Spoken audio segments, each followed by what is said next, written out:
मुंबईच्या चेंबूर इथं MMRDAची संरक्षक भिंत कोसळून 7 झोपड्यांचं नुकसान झालंय। सुदैवाने या घटनेमध्ये कोणतीही जीवितहानी झालेली नाहीये, मात्र संरक्षण भिंत कोसळल्यामुळे 7 झोपड्यांचं मात्र मोठ्या प्रमाणात नुकसान झालंय।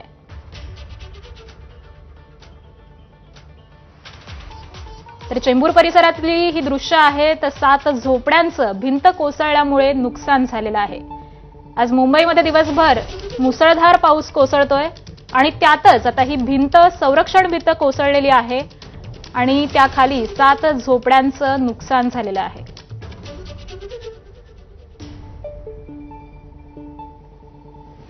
मुंबईच्या अनेक भागांमध्ये आज सकाळपासूनच धुवाधार पाऊस बरसतोय आणि चेंबूर परिसरामध्ये देखील या पावसाचा जोर कायम आहे। या पावसाचाच परिणाम म्हणून ही भिंत कोसळलेली आहे आणि भिंत कोसळून तब्बल 7 झोपड्यांचं नुकसान झालंय।